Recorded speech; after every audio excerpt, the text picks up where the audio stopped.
The chip mug warmed my hand, the lukewarm coffee doing little to soothe the icy knot in my stomach. Another sleepless night. Another morning punctuated by Arya's clipped sighs and averted gaze. Something was off. Terribly, gut-wrenchingly off. It had been subtle at first. A missed call here, a late night at work there. Then the whispered phone conversations in the other room, the sudden, inexplicable trips to the gym, sporting a full face of makeup. My Arya, the woman who lived in yoga pants and messy buns unless we were going out, was suddenly a gym rat. It didn't add up. Everything okay, honey? I ventured, my voice raspy with fatigue and unspoken suspicion. Arya slammed the fridge door a little too hard.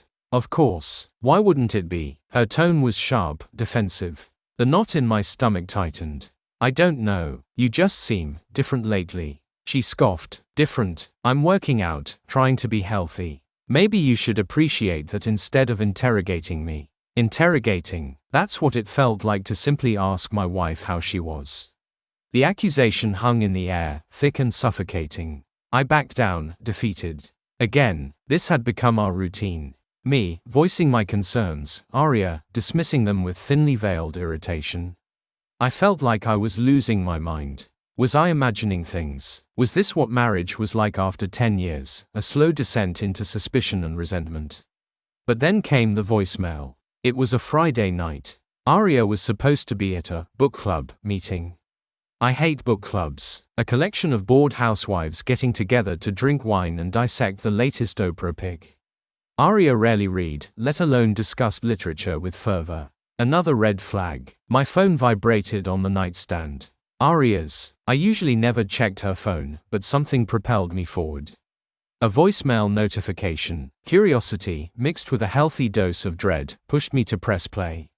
Hey babe, a deep, masculine voice purred through the speaker.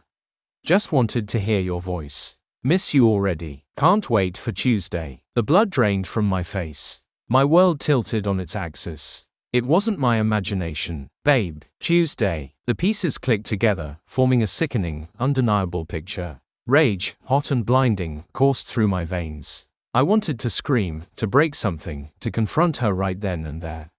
But something held me back. A cold, calculating calm settled over me. I would play this smart. I needed proof. Undeniable, irrefutable proof. Over the weekend, I moved like a ghost through our house.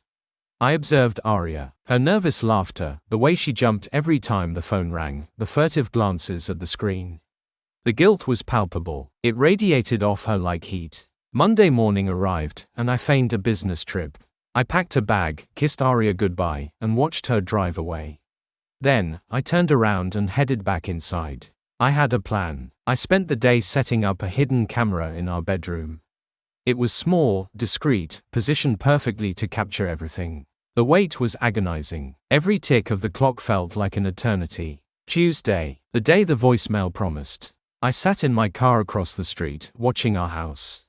My heart hammered against my ribs. Then, a sleek black car pulled up. A man emerged, tall, athletic, with the kind of confident swagger that screamed, I take what I want. He walked up to the front door, and Arya let him in. I watched the live feed on my phone, my fists clenching so tight my knuckles turned white. The rage was back, hotter than ever. I waited. I let them dig their own graves. The camera captured their embrace, their whispered words, their sickeningly sweet declarations of love. Then, I walked in. The look on Arya's face was a mixture of shock, horror, and a strange flicker of defiance. The man, whose name I later learned was Franklin, just looked confused. What the? He stammered, scrambling to pull up his pants. Don't bother, I said, my voice dangerously low. I've seen enough. I held up my phone, displaying the live feed. Arya's face crumpled. The defiance vanished, replaced by a hollow emptiness. I can explain, she stammered, her voice barely a whisper. Explain what, Arya? Explain how you looked me in the eyes day after day and lied to my face. Explain how you betrayed everything we built together. My voice echoed through the room, laced with a pain so profound it felt physical. Franklin, sensing the shift in power, started to back away. Look, man, he said, his voice laced with a nervous bravado. This is between you and your wife. That's when I snapped. Years of suppressed anger, of self-doubt, of being gaslighted, erupted. I lunged at him, my fist connecting with his jaw with a sickening crunch. He stumbled back, hitting the wall. Arya screamed, a high-pitched, desperate sound. "Stay out of this," I roared, advancing on him again. He cowered, his bravado gone, replaced by pure, unadulterated fear. "Get out," I yelled, pointing towards the door. "Get out of my house, and get out of my life." He scrambled to his feet, his eyes wide with terror, and fled. I turned to Arya, who was huddled on the floor, sobbing. The aftermath was brutal. The divorce was messy, protracted, and emotionally draining. Arya tried to paint herself as the victim, claiming I was controlling and paranoid. But I had the proof. The voicemail, the video, the witness to her lies. Franklin, it turned out, was a married man himself. His wife, devastated by the revelation, left him and took their children. His world, like Arya's, crumbled around him. The betrayal cut deep, leaving a scar I knew would never fully heal. But in the ashes of my shattered marriage, I found a strange sense of liberation. The truth, no matter how painful, had set me free. I had faced my demons, confronted my pain, and emerged, battered but not broken. It took time, therapy, and the unwavering support of my friends and family, but I started to rebuild my life. I focused on my work, reconnected with old hobbies, and slowly, tentatively, began to trust again. The pain never completely vanished, but it faded, replaced by a quiet strength, a resilience I never knew I possessed.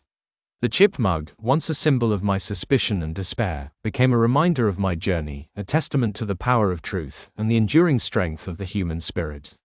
I had been betrayed, but I had survived. And in the end, that was all that mattered.